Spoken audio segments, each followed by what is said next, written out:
जय हिंद सभी को। साथियों, आज हम पॉकेट जीके खान सर की पॉकेट जीके पढ़ेंगे, जिसमें हम प्राचीन भारत का इतिहास शुरू करने वाले हैं आज से। तो हमारा आज का पहला टॉपिक रहेगा भारतीय इतिहास को जानने के स्रोत। भारतीय इतिहास को जानने के स्रोत में आपको क्या क्या मिलेगा। यहाँ पर तीन स्रोत में बांटा है। भारतीय इतिहास को जानने को तीन स्रोत में बांटा है। तो पहला है पुरातात्विक स्रोत, दूसरा है साहित्यिक स्रोत और तीसरा है विदेशी यात्रियों का विवरण। तो पुरातात्विक स्रोत पहले हम पढ़ेंगे। यहाँ पर पुरातात्विक स्रोत के अंतर्गत मुख्य रूप से अभिलेखन, स्थापत्य कला, चित्रकला, मुद्राएं आदि को शामिल किया जाता है। तो इसमें आपको क्या क्या मिलेगा, आप यहाँ पर ध्यान दीजिए। अभिलेख हम यहाँ पर देखेंगे, अभिलेख को क्या कहते हैं, अभिलेख किसको कहते हैं, इसके बारे में देखेंगे। तो पहला है पुरातात्विक स्रोत के अंतर्गत सर्वाधिक महत्वपूर्ण स्रोत अभिलेख हैं।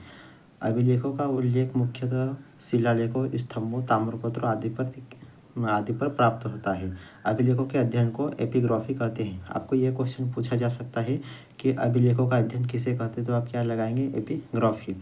और जो शिलाओं का मतलब होता है जो बहुत बड़े पत्थर होते हैं उस पर लिखा हुआ या चित्र बनाया हुआ शिलालेख कहलाता है। और स्तंभों क्या होता है, जो खंभे होते हैं, पत्थर के बड़े खंभे होते हैं, उनको स्तंभ कहा जाता है। और ताम्रपत्र जो कागज़ वगैरह रहते हैं जिस पे लिखा जाता है उसे ताम्रपत्र कहते हैं।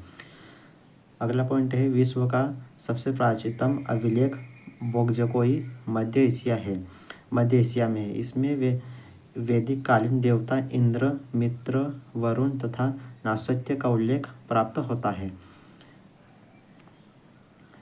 अगला टॉपिक आपका आता है, भारत का प्राचीनतम अभिलेख अशोक के अभिलेखों को माना जाता है। अशोक के अभिलेख मुख्यतः ब्राह्मणी तथा खरोष्टी लिपि में प्राप्त हुए हैं।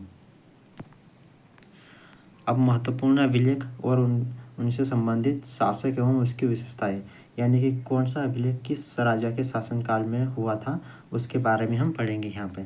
तो महत्वपूर्ण अभिलेख यहाँ पर आप देख सकते हैं, अभिलेख यहाँ दे रखा है और संबंधित शासक एवं उसकी विशेषताएं यहाँ पर दे रखी है।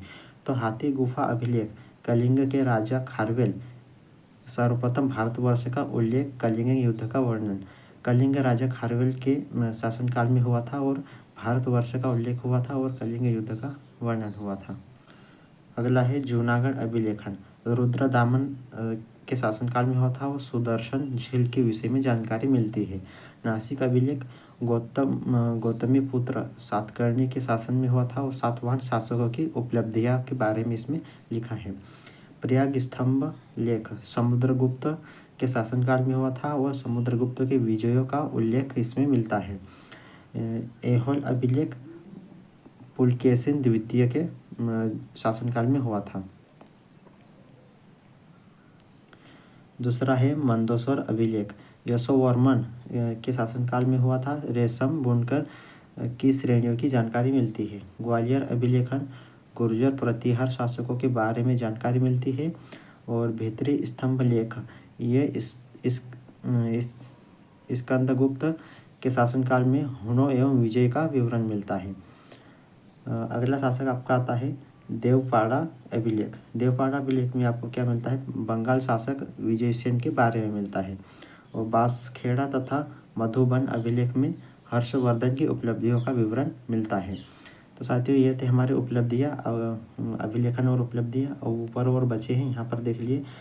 बालाघाट एवं कार्ले अभिलेख, सातवाहन शासकों की उपलब्धियाँ। अयोध्या अभिलेखन, शुंग शासकों की उपलब्धियाँ। भरहुत अभिलेख, शुंग शासकों द्वारा निर्मित। एरन अभिलेख, भानुगुप्त सती प्रथा का पहला लिखित साक्ष्य। अब हमने पढ़ा था पुरातात्विक स्रोत, अब आते हैं साहित्यिक स्रोत पे। साहित्यिक स्रोत यहाँ पर देखिए, साहित्यिक स्रोत मुख्यतः दो प्रकार के होते हैं, धार्मिक साहित्य और लौकिक साहित्य। धार्मिक साहित्यों में वेद, पुराण, उपनिषद, आरण्यक, ब्राह्मण ग्रंथ, वेदांग, रामायण, महाभारत, बौद्ध एवं जैन साहित्य आदि शामिल है। जबकि लौकिक साहित्य में अर्थशास्त्र, अष्टाध्यायी, गार्गी संहिता, मुद्रा राक्षस, देवी चंद्रगुप्तम, मालविकाग्निमित्र, राजतरंगिणी आदि शामिल है। अब बात करते हैं विदेशी यात्रियों का विवरण। विदेशी यात्रियों का विवरण यहाँ पर मिलता है आपको।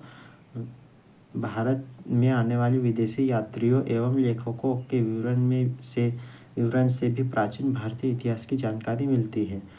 इसमें मुख्यतः यूनानी, रोमन, अरबी एवं चीनी यात्री सम्मिलित है। तो यहाँ पर हम रोमन, अरबी एवं चीनी यात्रियों के बारे में पढ़ेंगे और कौन सी पुस्तक लिखी थी इसके बारे में पढ़ेंगे। तो यात्री यहाँ पर लिखा हुआ है, यहाँ पर यात्री लिखा हुआ है, यहाँ पर पुस्तक और संबंधित विवरण। तो मेगास्थनीज ने लिखी थी इंडिका पुस्तक और इसमें लिखा है मौर्यकालीन समाज एवं संस्कृति का उल्लेख इसमें हुआ है।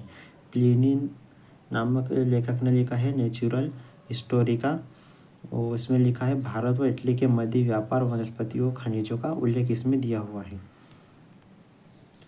अगला लेखक है टॉलमी, जिसने लिखा है ज्योग्राफी एवं पेरिप्लस ऑफ एरिथ्रियन सी। इसमें लिखा है भारतीय बंदरगाहों तथा व्यापारिक वस्तुओं का वर्णन इसमें किया गया है। और हेरोडोटस ने लिखा है हिस्टोरिका, भारत व फारस के मध्य संबंधों का वर्णन इसमें दिया हुआ है।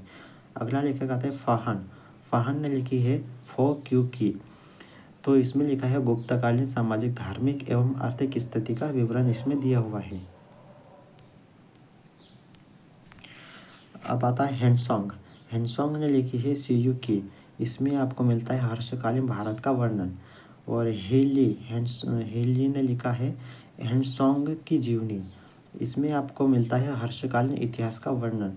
और इत्सिंग नामक लेखक ने, इसमें कोई बुक का वर्णन नहीं हुआ है, लेकिन इसमें लिखा गया है, इन्होंने लिखा है नालंदा एवं विक्रमशिला विश्वविद्यालय और उसके समय का उल्लेख हुआ है इसमें। अगला लेखक आपका आता है मार्को पोलो। इसमें भी आपको बुक नहीं बताई गई है, लेकिन इसने जो लिखा है उसके बारे में यहाँ पर आपको वर्णन मिलता है। पांड्य साम्राज्य का इतिहास इन्होंने वर्णन किया था।